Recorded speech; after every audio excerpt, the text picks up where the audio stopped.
Uniclac.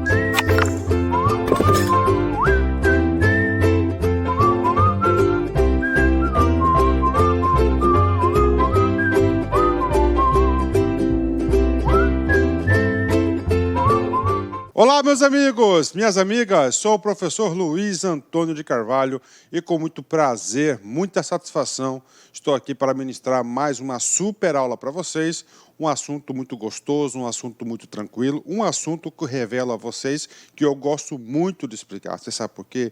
Porque esta lei, a Lei 13.460, vem estabelecer os nossos direitos como usuários dos serviços públicos.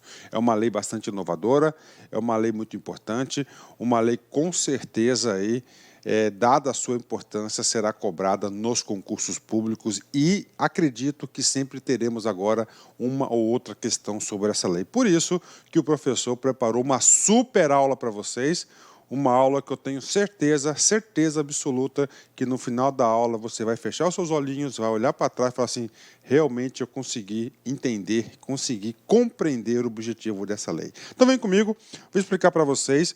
Então a Lei 13.460, tá certo? Lei 13.460.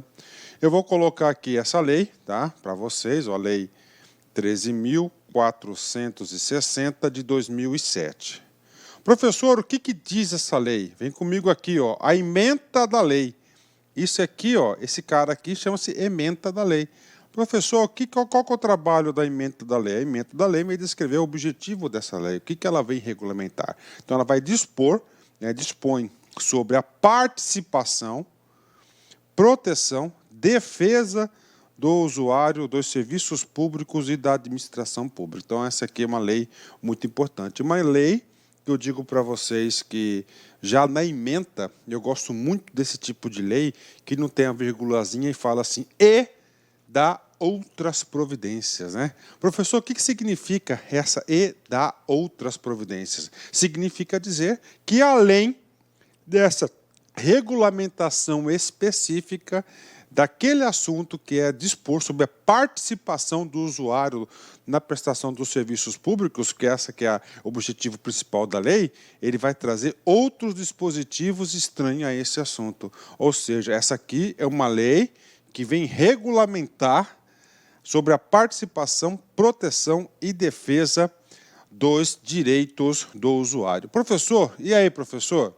Lei de 26 de junho de 2017. Só que não tem como eu explicar essa lei para vocês, a 13.460, sem mencionar este decreto. Tá?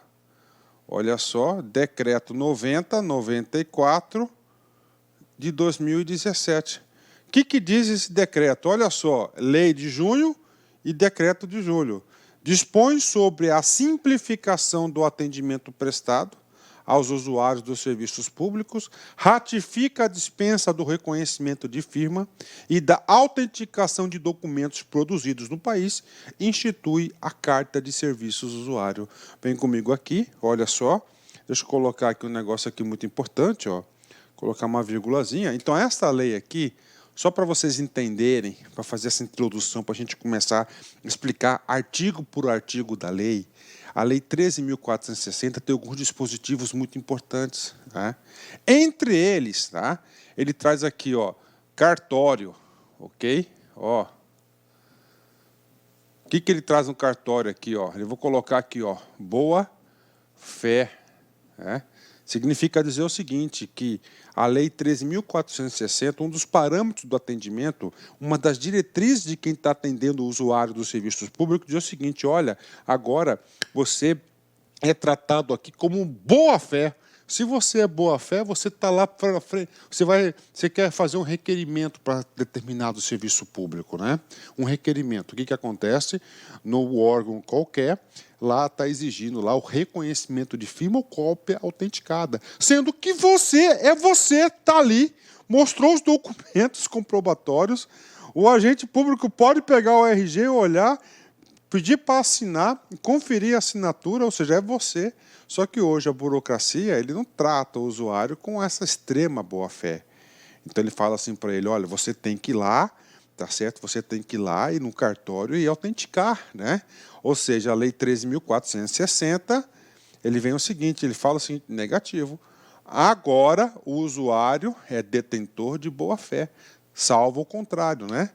O que mais, professor? A Lei 13.460, além de outros dispositivos que nós iremos estudar aqui, instituiu um novo formato, né, da Carta de Serviços, né? Tá aí. É legal? É legal, é bacana, muito bacana, né? E aí, professor? Só que esta Lei 13.460, né, ela tem um vacatio legis, né, de no mínimo 1 ano, né? Ou seja, de 1 ano depois, né, a gente vai trabalhar isso no último dispositivo da lei, né? Nós temos aí 3 datas de vacatio legis. O que é o vacatio legis, né? Então, vamos supor que a lei é publicada hoje. E lá nos últimos artigos vai falar, ela entrará em vigor daqui 90 dias. Tá? Então, ou seja, de hoje, da data da publicação até 90 dias, ela vai estar nesse fenômeno do vacatio legis, né? O vacatio legis. Para que isso? Para a administração pública se organizar.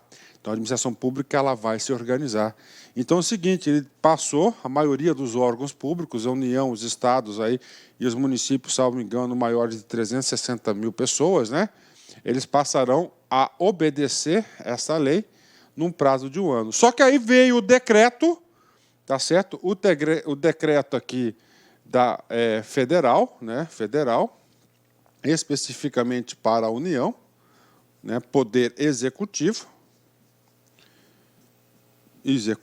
ele veio fazer o seguinte, opa, já vem reconhecer essa lei, e já vem o quê? Disciplinar alguns dispositivos. E detalhe, aplicação imediata. Professor. Então é importante, sim. Então, nesse sentido, eu digo para vocês aí que vocês deverão primeiro assistir essa aula, a aula 13.460 de 2007. É muito importante, né? E depois vocês deverão assistir de forma complementar esse decreto 9094 de 2017, né? Inclusive, no começo dessa aula, eu digo para a galera que essa aqui é uma aula que eu fico muito feliz, porque ela vem simplificar, tá certo? A atuação, vai simplificar a atuação do Estado frente à prestação de serviços públicos aos usuários. É muito importante, né? Vai eliminar a solicitação de muitas certidões, de reconhecimento de firma, trata da boa-fé, né, como princípio básico do bom atendimento. Bacana? Fechou? Então, vamos lá, né? Então, vamos voltar um pouquinho. Então, nós temos aqui a Lei 13.460, que ela vai dispor sobre a participação, proteção e defesa dos direitos do usuário dos serviços públicos da administração pública. Neste sentido, tá, ainda na introdução da nossa aula, muito importante, ele fala direitos do usuário, né? Então, nessa lei aqui, ele vai tratar quais são as diretrizes de atendimento, ok? Diretrizes de atendimento, salvo engano, são 15 diretrizes. Nesta lei, nós iremos tratar dos direitos, dos usuários, salvo engano, são 6 direitos. E, claro, vai falar também dos deveres, né? Deveres do usuário, salvo engano, são 4 deveres.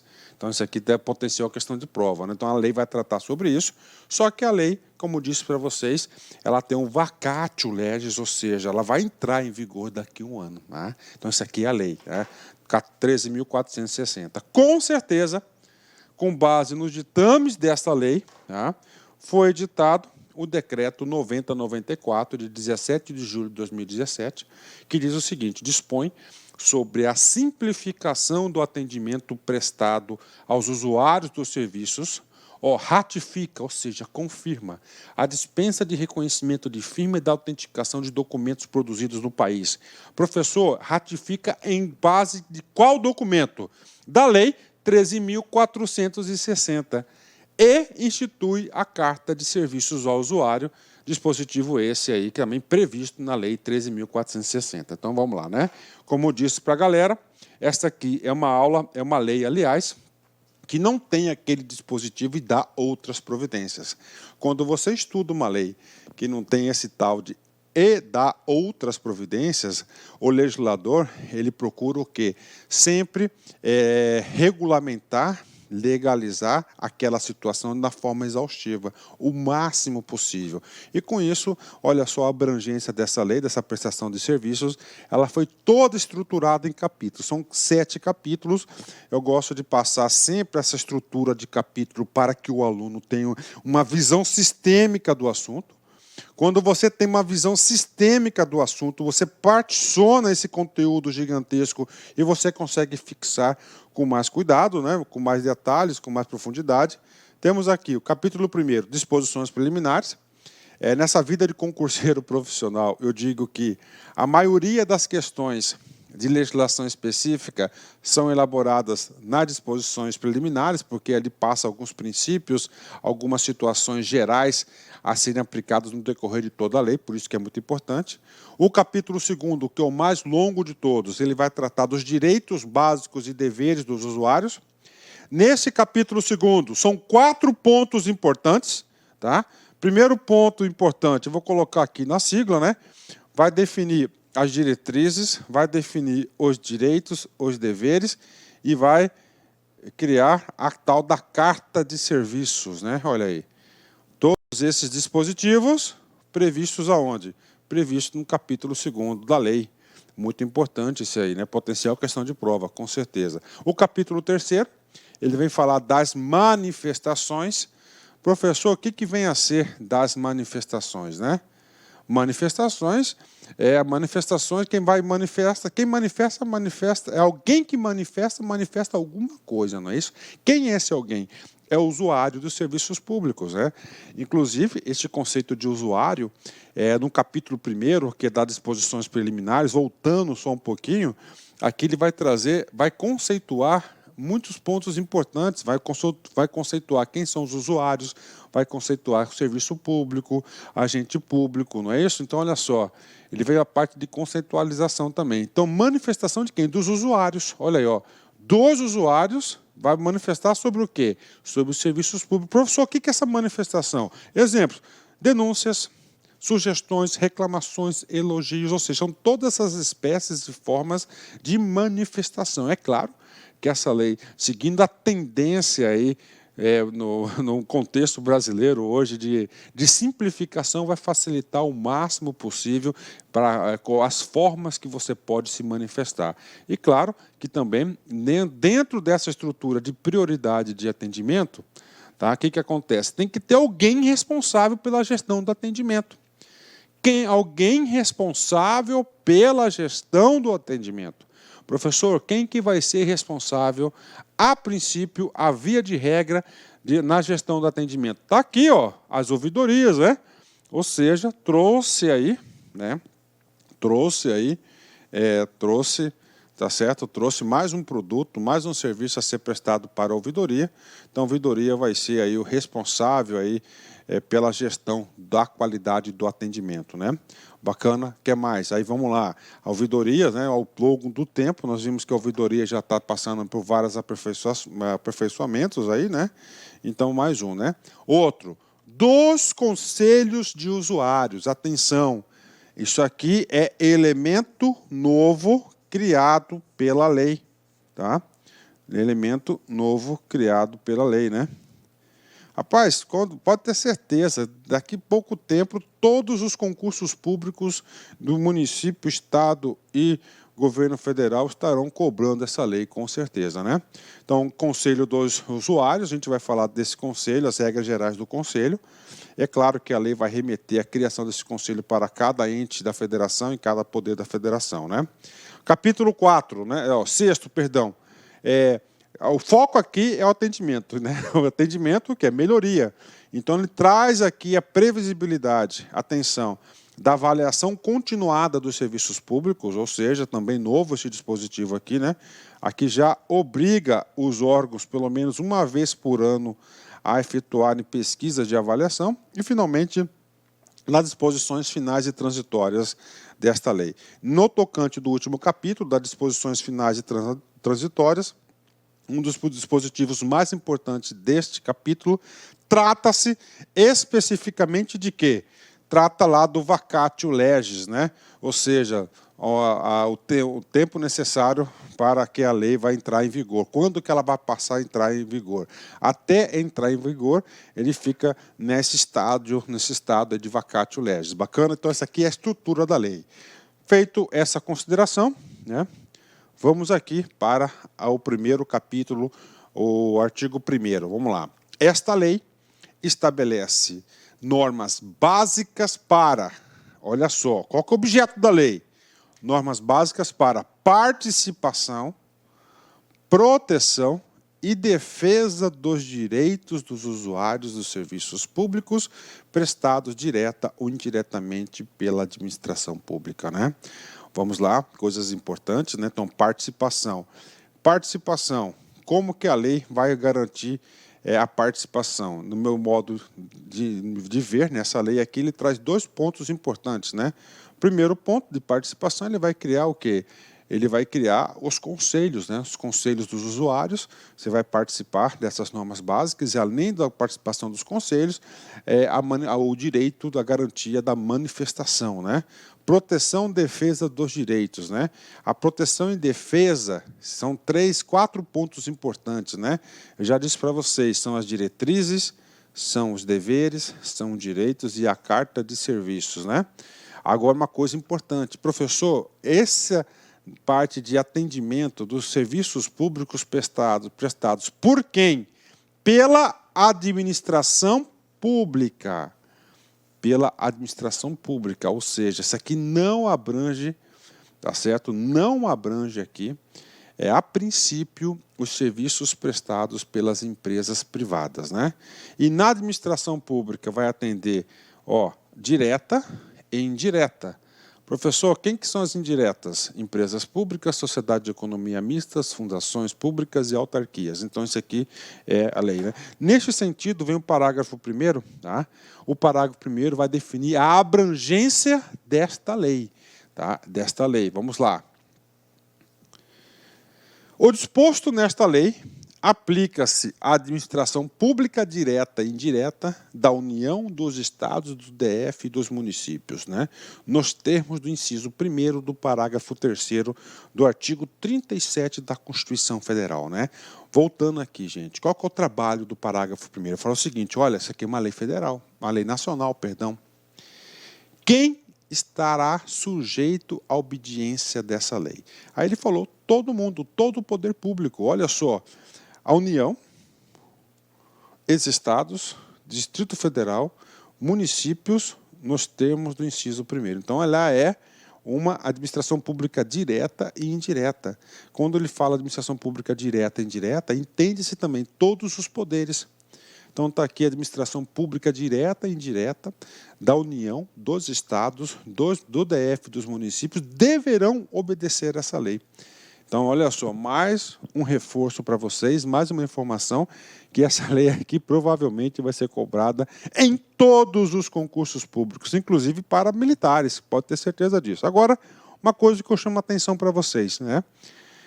Nesse parágrafo 1º, o legislador ele fez uma referência ao artigo 37 da Constituição Federal, né? Uma dica para a galera que gosta de estudar, a galera aí que fica competitivo, né, um aluno que realmente está aqui naquele espaço de ficar altamente competitivo, toda vez que tiver um dispositivo da Constituição assim, você tem que ir lá e ler, cara. Vamos lá, vamos ler no artigo 37, olha que coisa importante. A lei disciplinará as formas de participação do usuário na administração pública direta e indireta, regulando especialmente 2 pontos, né? Primeiro, as reclamações relativas à prestação dos serviços públicos em geral. Professor, como é que a lei está chamando essas reclamações? De manifestações, ó.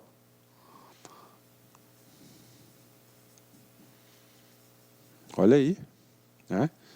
Relativas à prestação dos serviços públicos em geral, asseguradas a manutenção de serviços de atendimento ao usuário e avaliação periódica.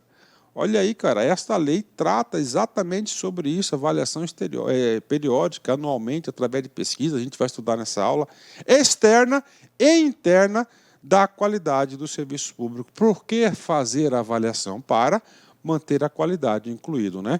Então, eu digo para vocês que essa lei 13.460, ela vai estar regulamentando aí esse inciso primeiro. Professor, vamos lá. Inciso 2. O acesso aos usuários a registros administrativos e as informações sobre atos de governo observado o disposto no inciso 10 e 33 da Constituição Federal. Aí aqui vem, ó, vide a Lei 12.527 de 2011, ou seja, a Lei de Acesso à Informação vem regulamentar o inciso 2. Professor, por que aqui, então, lá no site do Planalto, ele não colocou esse vide a Lei 13.460 de 2007? É muito simples, né?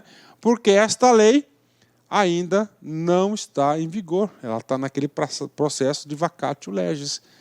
Quando der o prazo, com certeza, será incluído aqui esse termo, essas palavras ali. Parágrafo 3º,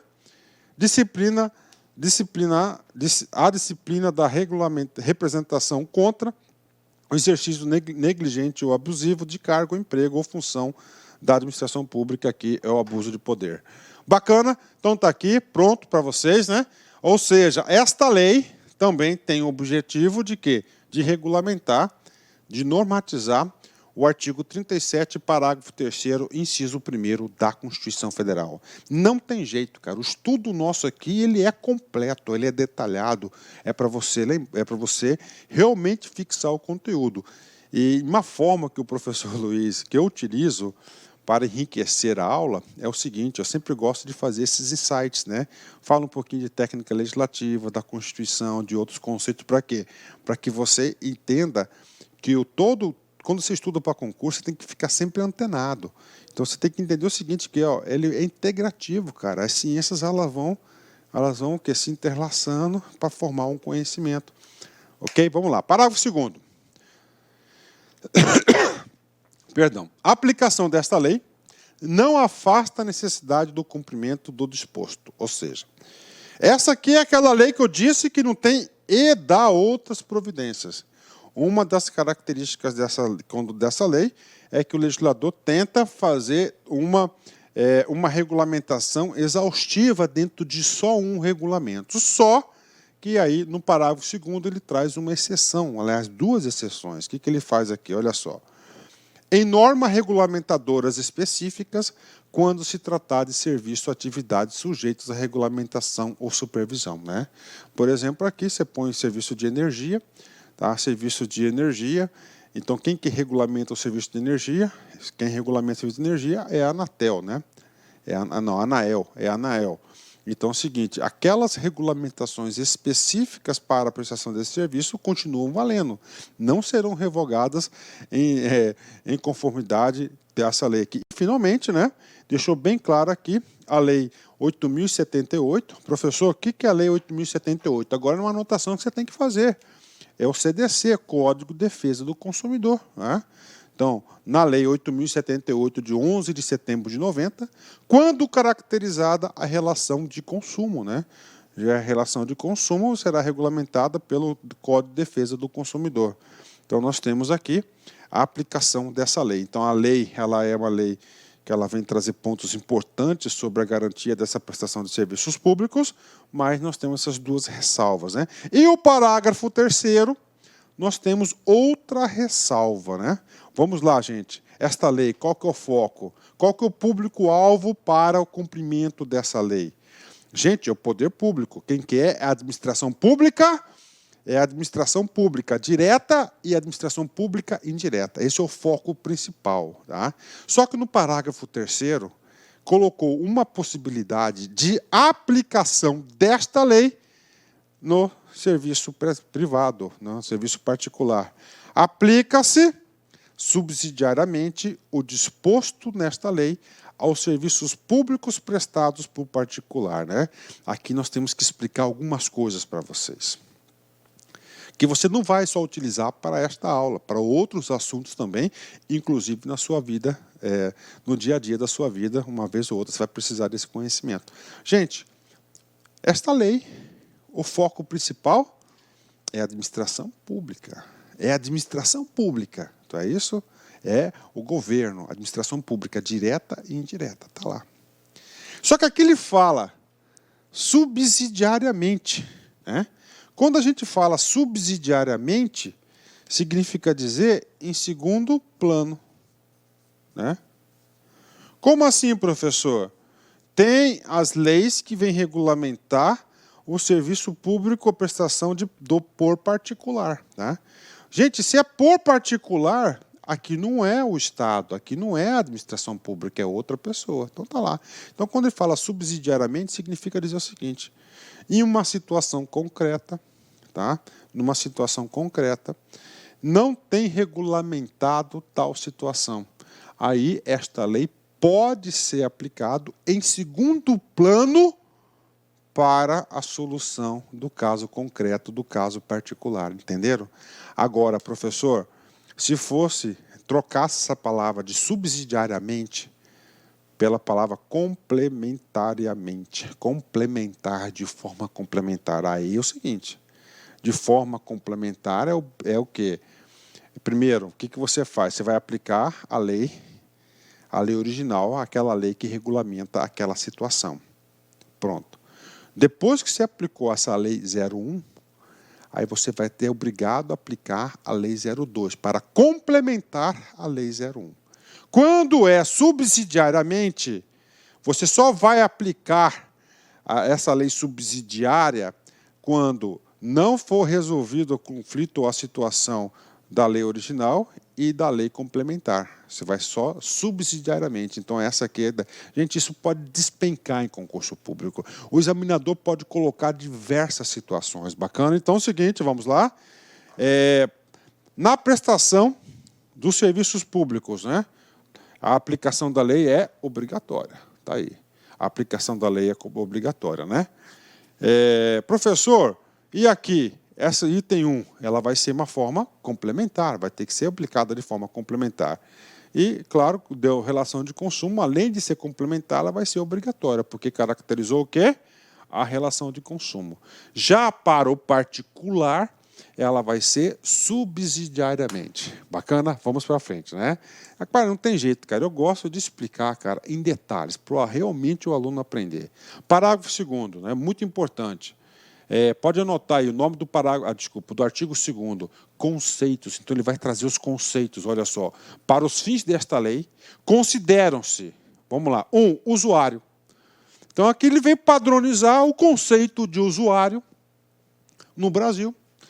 Então, a partir de hoje, qualquer prova discursiva que você for fazer, ou questões discursivas, qualquer prova de concurso para qualquer banca, quando você lê a palavrinha usuário, você vai ter que entender usuário, pessoa física, eu e você, jurídica, o LAC, né, que se beneficia ou utiliza efetiva ou potencialmente, olha só, professor, eu estou utilizando lá o serviço, então é de forma efetiva.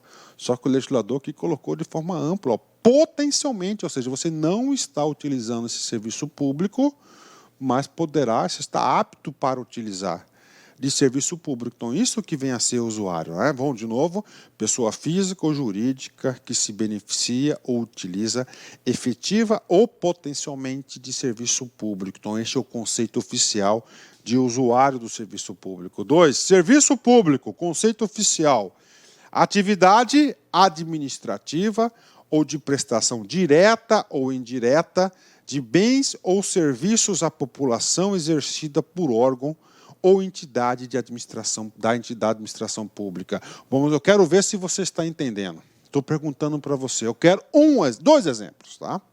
De prestação de serviço direta.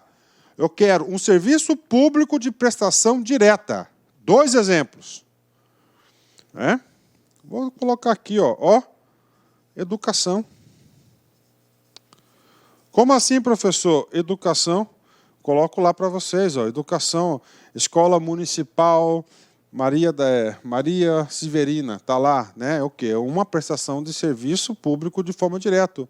Outra prestação de serviço público direto, polícias, né? Polícia militar, polícia civil. Outra, professor, um hospital público, né? Olha aí, não é? É uma desconcentrada, né? Hospital público está aqui.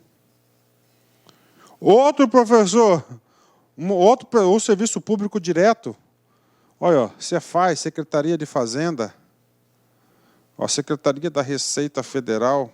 Quando você solicita o seu número do seu SIC, ou do famoso CPF, né? Do seu CPF. Então, essa é a forma de prestação direta, que é feita pelos órgãos diretos. Professor, agora eu quero exemplos, olha aqui, da indireta. Tudo bem. Quando você vai lá, ó, Banco do Brasil, pleitear no FCO, por exemplo, ó, Caixa Econômica, né? Caixa Econômica, né? Tá aí, tem outra. A indireta é por quem? São pelas autarquias, fundações, empresas públicas e sociedade de economia mista. Então, isso aqui que é de forma direta e indireta, né?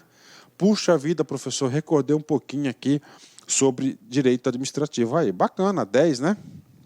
Vamos lá, vamos continuar. 3, outro conceito. Então, primeiro conceito de usuário. Segundo conceito, o serviço público. Você viu que o conceito de serviço público é abrangente, não é isso? Prestação direta e indireta de qualquer serviço, qualquer serviço, né, à população exercida por órgão ou entidade da administração pública. Agora, a administração pública, vem comigo aqui. Órgão ou entidade integrante da administração pública de qualquer dos poderes da União, dos estados, DF, dos municípios, advocacia pública e defensoria pública. Então, está aqui para vocês, né? Ele conceituou a administração pública, né? Então, todo mundo, todos os entes federados, federados, né? Ou seja, União, estados e municípios, de todos os seus poderes. Aí ele fez questão de incluir aqui a advocacia pública e a defensoria pública. Ele fez questão de colocar esse cara aqui. Bacana? Vem comigo aqui. Outro conceito importante. Agente público. Quem que é o agente público? O professor, agente público é aquele que trabalha, né, na prestação de serviço. Exatamente. Ó. Quem exerce o cargo, emprego ou função pública de natureza civil ou militar. Olha aí, ou militar. Ainda que transitoriamente ou sem remuneração. Professor, transitoriamente ou sem remuneração. Quero um exemplo daqueles agentes honoríficos, não é isso? O cara está participando do tribunal do júri, é o que? O agente honorário, né? Ele é transitório e sem remuneração. O cara está trabalhando nas eleições, professor.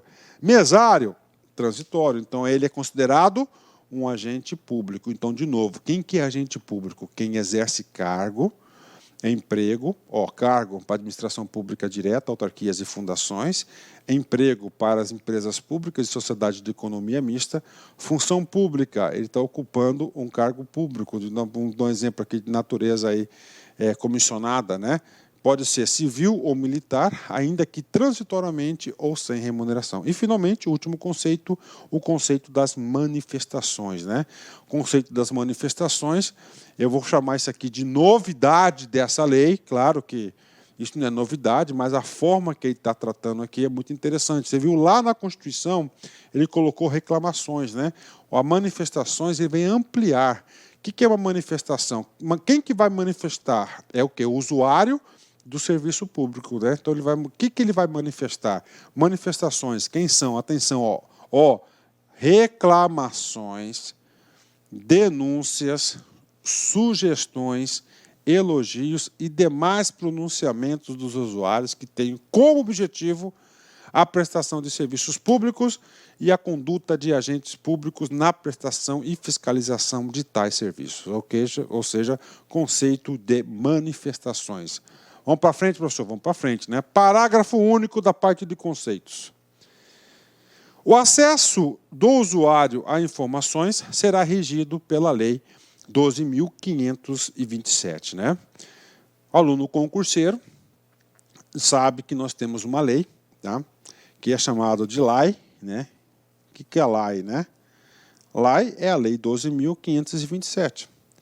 A Lei 12.527, a LAI, ela trata a Lei de Acesso à Informação. A Lei de Acesso à Informação, além de outros dispositivos, a Lei de Acesso à Informação, ela vem estar regulamentando o artigo 5º, inciso 33 da Constituição, também o artigo 37, parágrafo 2º, inciso 2º da Constituição, esse aí nós lemos agorinha, atrás, esse cara aqui, ele vem garantir o acesso às informações. Qual que é a ideia dessa lei? Só para vocês entenderem o contexto aqui. A ideia geral da lei é garantir, é transformar o acesso à informação em um direito fundamental do povo brasileiro. Como assim um direito fundamental do povo brasileiro? Primeira coisa, o que ela trouxe? Princípio geral, regra geral. Regra geral. Todas as informações, elas são públicas e acessíveis. Pronto. Então, essa é a regra geral. Tem duas exceções que a gente vai tratar, que são as informações com direito à restrição. Tá? A gente vai falar de restrição nesta aula um pouquinho para frente. Então, o que diz aqui? Primeiro, informação, ela é pública. Se ela é pública, o Estado tem que garantir que as pessoas tenham acesso a essa informação. Aí vem a lei.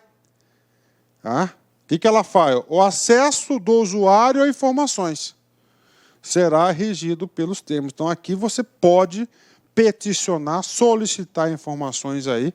Então, é a lei, essa lei que vai tratar de forma exaustiva. Então, também é uma lei muito importante, tem aula do prof. Gravada nesse sentido. Bacana? Fechou. Vamos lá. Artigo 3º, vem.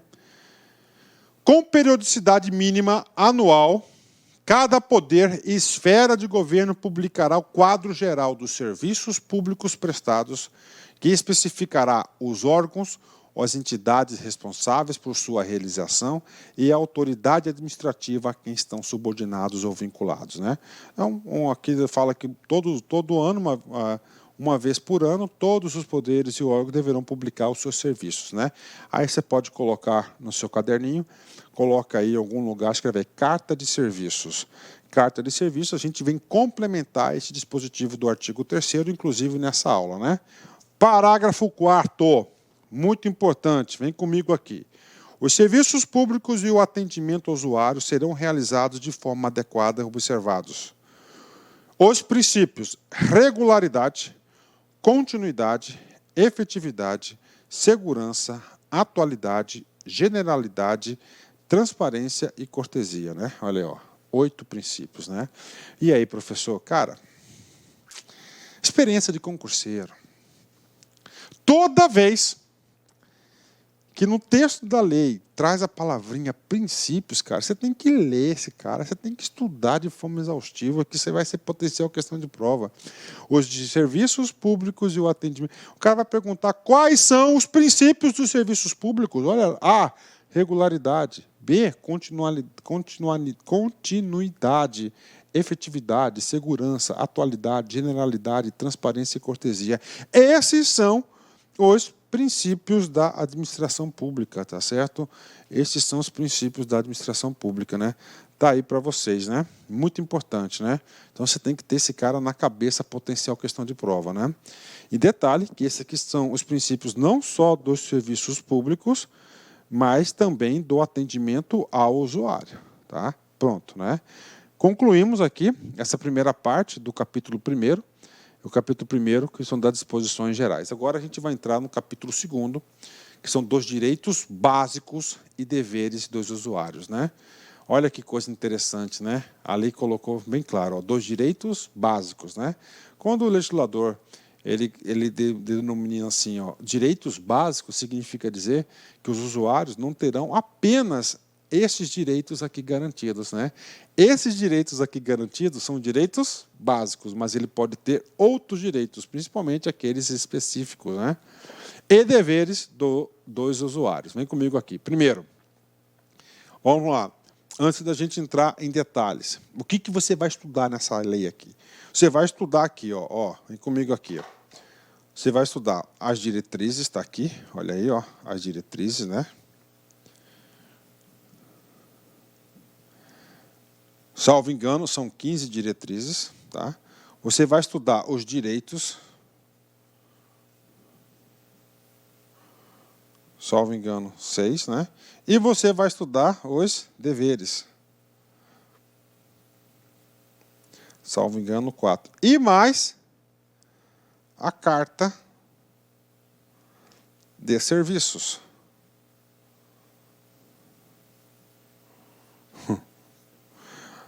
Cara, nem precisa falar que cara potencial questão de prova. O cara pode pegar um direito aqui, ó, e falar que é uma diretriz ou um dever, pronto, está aqui para vocês, né? Aqui vem garantir os direitos, né, cara? Os direitos. Então, um capítulo mais longo de todos, né? Esse capítulo aqui, tá? Então, são os de, vamos lá. Artigo 5º. O artigo 5º vai trazer as diretrizes. Caput do artigo 5º. O usuário de serviço público tem direito à adequada prestação dos serviços, devendo os agentes públicos e prestadores de serviços públicos observarem as seguintes diretrizes. Primeira diretriz de atendimento, tá? Urbanidade, respeito, acessibilidade, cortesia no atendimento aos usuários, né? Ou seja, educação, né? 2. Aqui eu vou fazer só a leitura, só quando tiver algum ponto importante, né? Presunção de boa-fé do usuário. Que dê seu marca-texto. Pode marcar aqui. Cara, esse cara aqui é muito importante. Eu vou colocar aqui entre aspas, né? A palavra novo. É um marco muito importante. Presunção de boa-fé. Tá? Presunção de boa-fé. Eu tenho que explicar isso para você, eu tenho que falar isso para vocês. Hoje, quando eu estou colocando eu como usuário, professor Luiz de serviço público, você chega em qualquer repartição pública, cara, você não tem presunção de boa-fé. Você sabe por quê? Porque você tem que provar tudo. Você tem que provar tudo, cara. Você tem que levar certidão, você tem que levar firma reconhecida em cartório, autenticação, não sei o quê, tudo, né? Quando acontece isso, quando você chega num setor que você tem que provar tudo, o cara está mandando um recado para você, eu não confio em você, por isso que eu vou solicitar de você esse catatal de documentação para você provar. Agora mudou. Agora existe a presunção de boa-fé. Se você chegar lá e falar assim, sou eu. Pronto, o cara lá é obrigado a aceitar, porque agora tem a presunção de boa-fé. Você apresenta seu RG para ele, ele precisa aí tirar uma cópia, né? Você leva a cópia autenticada. Não, desculpa, esquece, é tão tal de autenticada que já está aqui, tem que tirar isso. Então, o que acontece quando tiver vigência? O órgão não vai pedir mais cópia autenticada, salvo algumas situações previstas no decreto 9094, que é objeto de outra aula, tá? O que eu quero falar para vocês da presunção de boa-fé? Então, hoje você vai chegar lá, estou dando um exemplo da presunção da boa-fé. Aqui é a cópia do meu RG. Tá?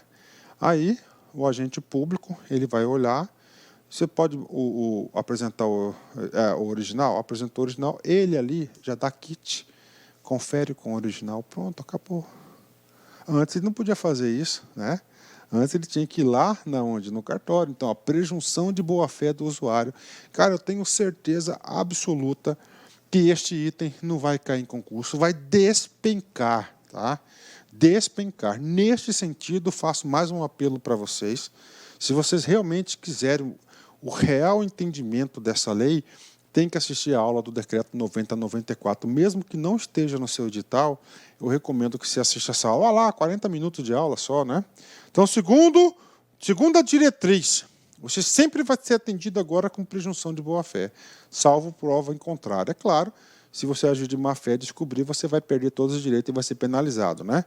Atendimento por ordem de chegada, ok. Ressalvado os casos de urgência e aqueles em que houver possibilidade de agendamento, asseguradas as prioridades legais, às pessoas com deficiência, aos idosos, às gestantes, às lactantes e às pessoas acompanhadas por crianças de colo, ou seja, lei de atendimento lá, se não me engano, a 10.078, né?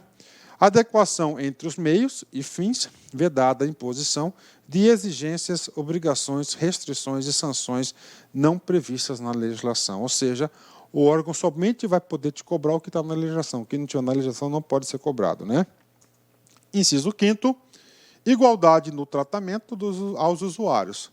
Vedado qualquer tipo de discriminação. Tranquilo, também não tem muito o que explicar esse dispositivo.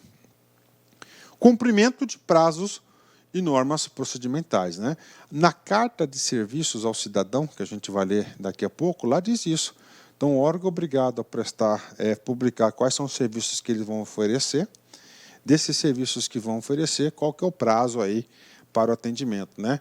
Eu dou um exemplo para vocês, né? Emissão lá do histórico escolar da escola pública, por exemplo, ou da universidade pública que você estudou, né?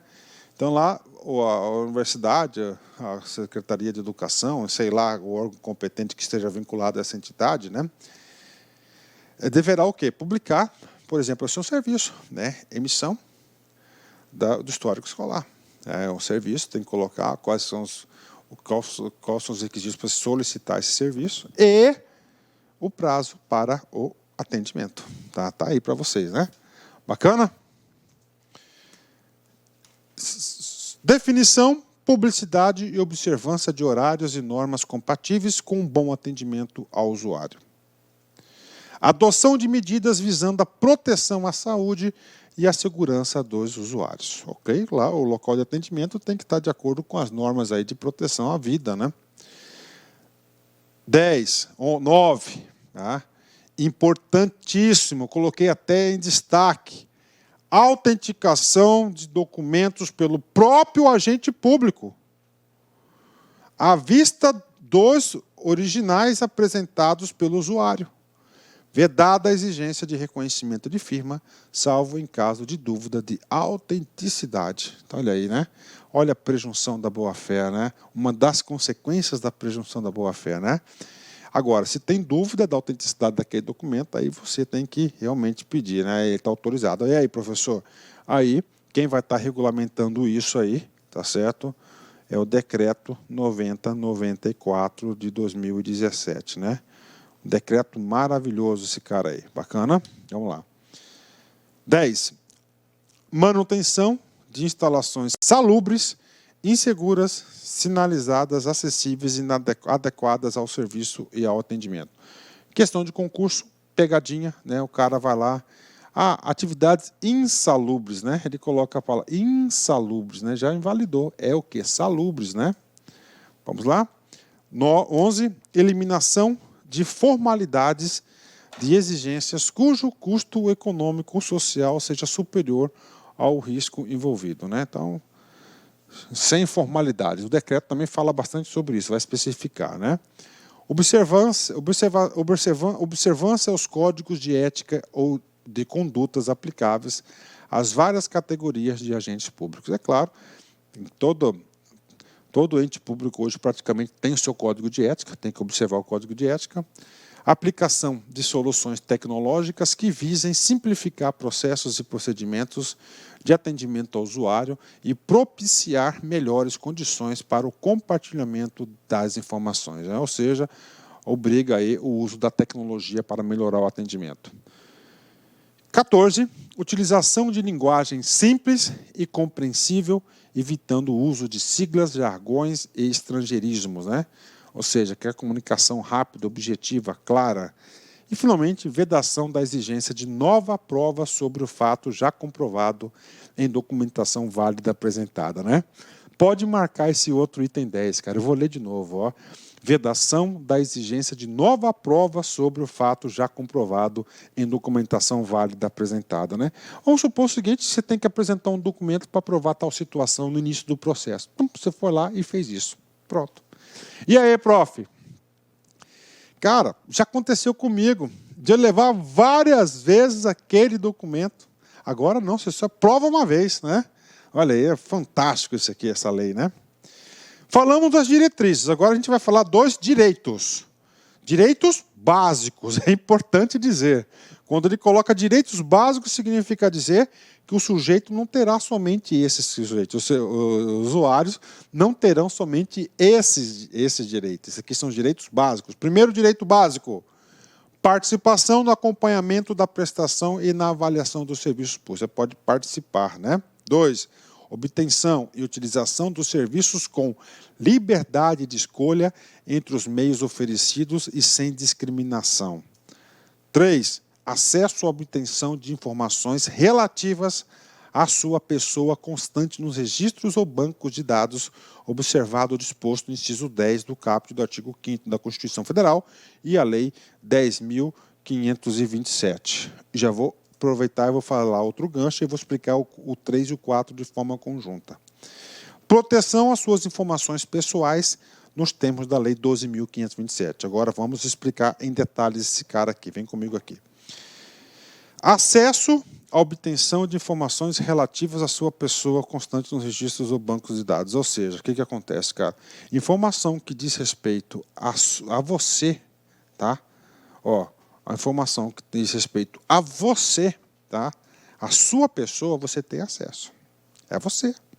Tem acesso. Bacana? Fechou? Está aqui. Aí ele vem aqui. Observado o disposto no inciso 10 do caput da Constituição Federal e a Lei 12.527. O que diz isso aqui? Observado o disposto, ou seja, uma exceção. Tá? Ou seja, quais são os dois tipos de informações? Informações. Regra geral é o quê? Regra geral, ela é o quê? Regra geral, ela é pública, todo mundo tem acesso. Agora, ela pode sofrer o quê? Restrição de acesso. Você pode ter restrição de acesso nas informações pessoais e naquelas informações onde colocarão em risco a segurança nacional, tá? Risco à sociedade e à segurança nacional. Só que essas informações vão receber essa restrição de forma provisória. Dada um tempo, essa informação vai ser pública. Então, está aqui para vocês essas duas informações, né? Então, isso diz aqui, então, o quê? É geral, é um direito. Então, você pode receber as suas informações, né? Proteção às informações pessoais, né? Ok, agora vamos lá. Vamos ler esse cara aqui, o inciso 10 do artigo 5º da Constituição. Artigo 5º, inciso 10 da Constituição Federal. São invioláveis a intimidade. Então, vamos lá. O que vai sofrer restrição de informação? Ó, a intimidade, a vida privada, ó, vida privada, certo? A honra e a imagem. Ó. 1, 2, 3, 3 e 4, tá? O que diz no inciso 4? O direito. O Estado, se é uma informação num caráter de intimidade, por exemplo, o Estado vai ter você tem um direito de ser protegido. Essa restrição. Isso diz o quê? Lá o inciso, isso diz lá o inciso, tá certo? Isso lá diz o inciso 4. Vou voltar aqui para vocês lerem, ó. Ó, proteção às informações pessoais. Vamos lá, questão de concurso. Informações pessoais a gente vai ler. São 4 situações, tá? Intimidade, vida privada, honra e imagem. Tá? Então tá lá. Então essas informações, o Estado tem o direito de proteger a sua imagem pessoal. Tá? Isso que está dizendo aqui. Tá? Professor, o que mais? Aí eu tenho que aprofundar esse assunto, eu não posso explicar só isso para vocês, né? Então vamos lá. Então lá, primeiro, o 3, você tem direito a tudo. Agora, se essa informação, por exemplo, ó, colocar em risco a sua informação, mas uma informação sua, se colocar em risco a segurança do Estado ou da sociedade, ela vai sofrer restrição, ó, observado o disposto, né? Então, pronto aqui. Então, isso que diz respeito. Agora, vamos só detalhar um pouquinho as informações pessoais. Lá na Lei 12.527, ela diz o seguinte, artigo 31. O tratamento das informações pessoais deve ser feito de forma transparente e com respeito à intimidade, vida privada, honra e imagem das pessoas, bem como às liberdades e garantias individuais.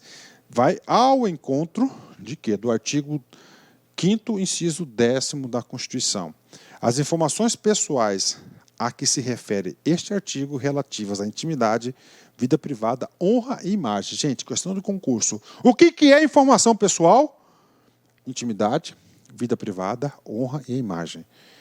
Terão seu acesso restrito, independentemente de classificação de sigilo, pelo prazo máximo de 100 anos, a contar da sua data de produção, agentes públicos legalmente autorizados e a pessoa a que ela se referir. E poderão ser autorizadas a sua divulgação ou acesso por terceiros diante a previsão legal ou consentimento expresso da pessoa a que a ela se referir, né?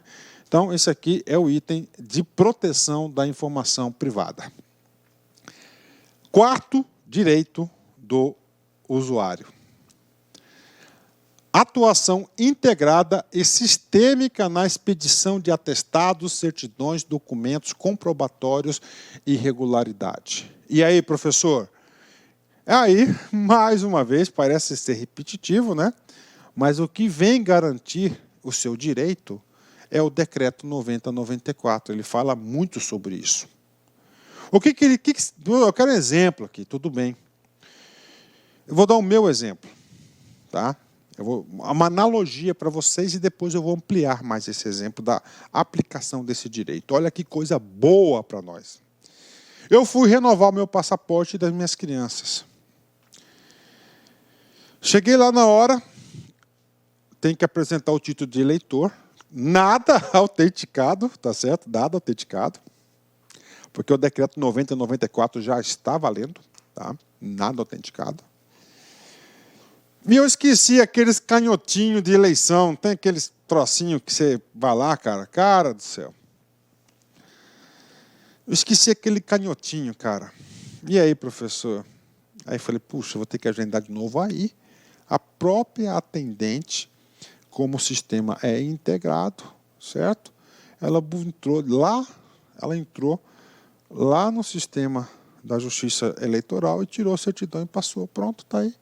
Então, com o decreto 90/94, e em atendimento, o inciso 5º, tá, do artigo 6º da lei, diz o seguinte também, você vai participar de uma licitação, por exemplo, você está precisando de uma certidão do INSS, do FGTS, uma certidão negativa da dívida ativa da União, você não precisa mais ficar apresentando, porque agora, com força desse disposto aí, os bancos de dados são todos integrados. Então, o que acontece? Se vira poder público. Então, você agora, poder público, você vai ter que buscar tudo isso, né?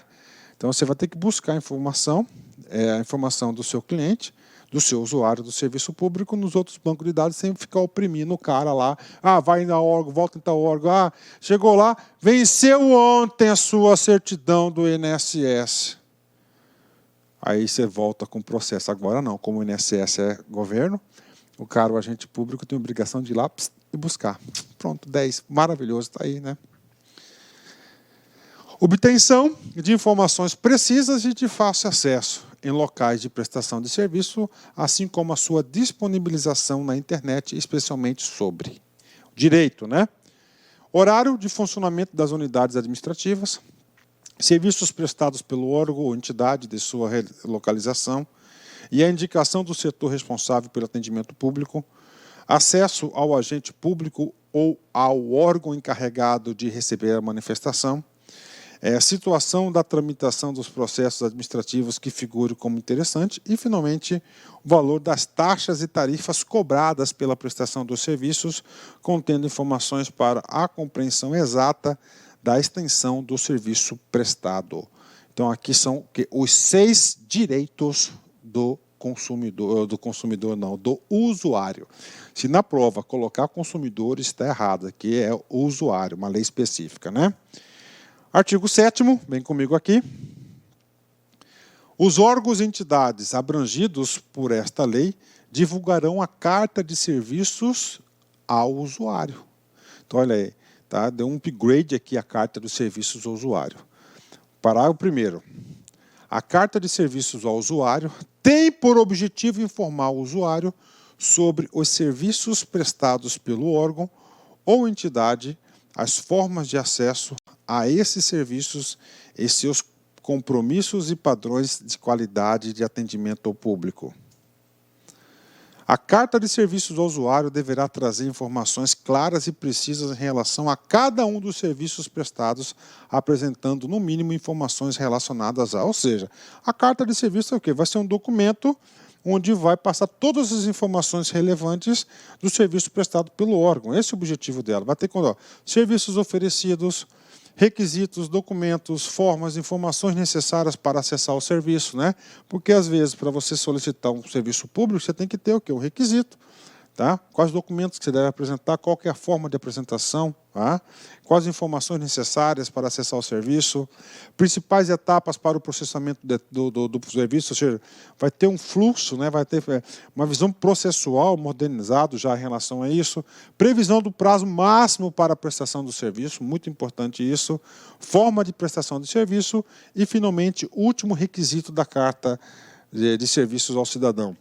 locais e formas para o usuário apresentar eventual manifestação sobre a prestação dos serviços, né? Parágrafo 3º. Além das informações descritas no parágrafo 2º, que é aquele rol lá, né, da Carta de Serviços, deverá detalhar compromissos e padrões de qualidade no atendimento relativos, no mínimo, os seguintes aspectos. Ou seja, não basta você comunicar quais são os serviços e como serão feitos. Agora você tem que colocar o quê? Indicadores de qualidade. Quais são elas? Prioridades de atendimento, previsão de tempo de espera para o atendimento, mecanismos de comunicação com os usuários, procedimentos para receber e responder às manifestações dos usuários e mecanismos de consulta por parte dos usuários acerca do andamento do serviço solicitado e de eventual manifestação. Por isso que essa lei tem um vacatio legis, ou seja, um tempo para entrar em vigor mais longo, porque toda a administração pública vai ter que prestar isso. Isso é um direito seu, cara, um direito seu aí, né? A Carta de Serviços ao Usuário será objeto de atualização periódica e de permanente divulgação mediante publicação do sítio eletrônico do órgão ou entidade na internet. Quinto, regulamento específico de cada poder e esfera de governo disporá sobre operacionalização da Carta de Serviços ao Usuário, né? Então, pronto. O que quer dizer aqui? Pode ter certeza que em pouco tempo todos os órgãos vão ter sua carta de serviço. E essa carta de serviços pode ter certeza absoluta que cairão na prova, ser cobrado na prova. Tem que lembrar o seguinte, carta de serviço, lei 13.460, que é essa lei, essa carta de serviço tem que atender os ditames que eu passei para vocês aí, né? Bacana, todos eles, ok? Galera, vamos dar uma paradinha para um café aí e a gente volta na segunda parte para concluir essa grande aula. Fui, tchau!